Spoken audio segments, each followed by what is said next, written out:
राम राम। रामायण में एक और ऐसा पात्र है मेरे भाई बहन, जो बल में, बुद्धि में श्री हनुमान जी के समान थे, लेकिन बिल्कुल शांत रहते थे।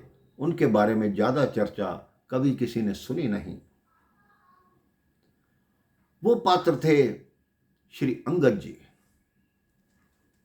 अंगद जी भगवान के अनन्य सेवक थे। जब सीता जी की खोज करने के लिए सब सागर तट पर पहुंचे थे, अंगद जी जो दल गया था उसके प्रमुख थे, उसके सेनापति थे। अब जब संपाति ने बता दिया कि सीता मां सागर के उस पार हैं, सबका आपस में विचार चलने लगा कि यह सागर पार कैसे हो। अंगद जी ने कहा, मैं जा तो सकता हूं, लेकिन मेरे आने में संदेह है, क्योंकि वहां अक्षय कुमार है। अक्षय कुमार और अंगद मेरे भाई बहन एक ही गुरु के दोनों शिष्य थे, एक ही आश्रम में पढ़ते थे। अब अंगद जी बलवान थे, वो रोज अक्षय कुमार जी को मार देते, उनको घूसा मारते, लात मारते। अक्षय कुमार ने रोज अपने गुरु से शिकायत करते।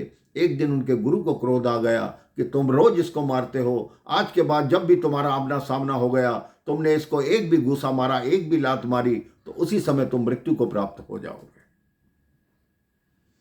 अंगद जी को यह श्राप याद था, इसलिए उन्होंने कहा कि मैं जा तो सकता हूं, लेकिन वापस लौटने में संदेह है।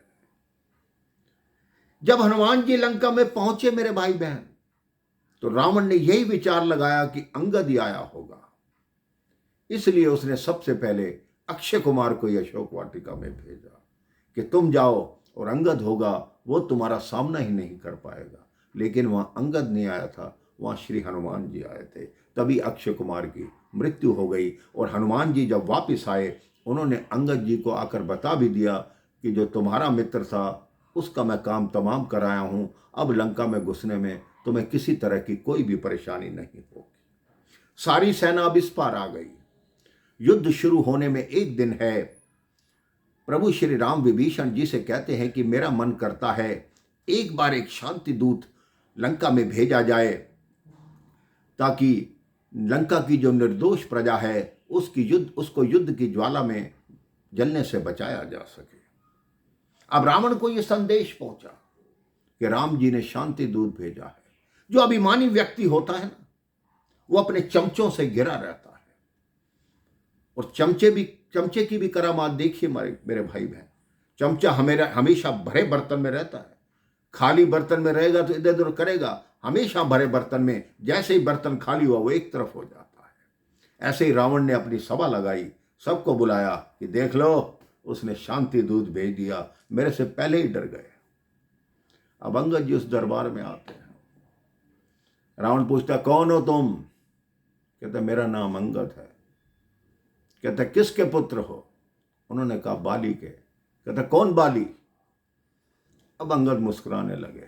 कहता, वही बाली जिसने 7 बार आपकी पिटाई की और आपको काख में दबाकर पूरी संध्या करने तक समुद्र की पूरी परिक्रमा कर ली, उसी बाली का पुत्र हूं। तो रावण थोड़ा झेप गया और बोला, हाँ हाँ ठीक है ठीक है, बोलो किस लिए आए हो? कहता, शांति के लिए आया हूं। तो कहता, शांति की क्या बात है? उस तपस्वी का बखान करते हो, मैं कहां और वो तपस्वी कहां? अंगद जी कहते, बात तो ठीक कही आपने। रावण ने कहा, ये मेरे मित्र का पुत्र है, इसका मतलब ये मेरी तरफ आ रहा है। कहते, बात ठीक कही आपने। कहां आप, कहां वो?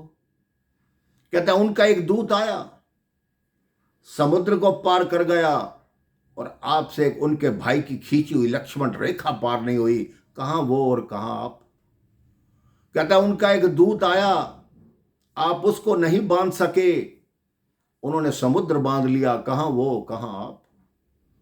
तीसरा, उनके दूत की पूंछ में आग आपसे लगी नहीं, और वो अधजली पूंछ से पूरी लंका को जला गया। कहां आप, कहां वो? अब रावण झेप गया। कहता, इस बानर को पकड़ो, मैं इसको छोड़ूंगा नहीं, मैं इसको अपनी शक्ति दिखाऊंगा। तो अंगद जी ने कहा, तुम मुझे क्या शक्ति दिखाओगे? पहले मैं शक्ति दिखाता हूं। अंगद जी ने अपना पग भूमि पर टिका दिया और कहा, यदि इस पग को कोई भी हटा देगा तो मैं शपथ लेकर कहता हूं कि मैं सीता को हार जाऊंगा।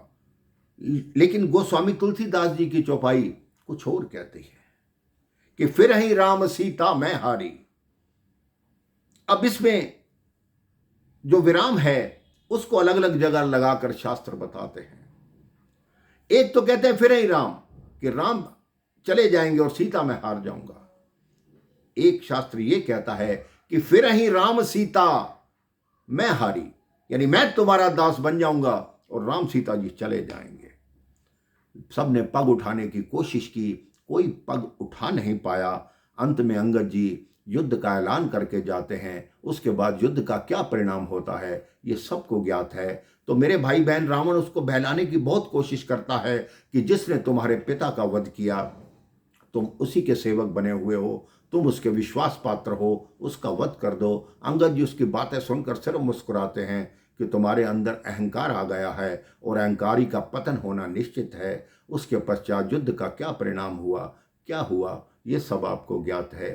तो अंगद जैसा सेवक भी भगवान की सेवा में जब रहता है तो वो भी मजबूत बनता है, सुदृढ़ बनता है, बलवान बनता है। आप भी अपने जीवन में भगवान के सेवक बनकर रहिए। देखिए आपका जीवन भी ऐसे ही बलशाली और सौभाग्यशाली बनेगा। राम राम, जय श्री राम।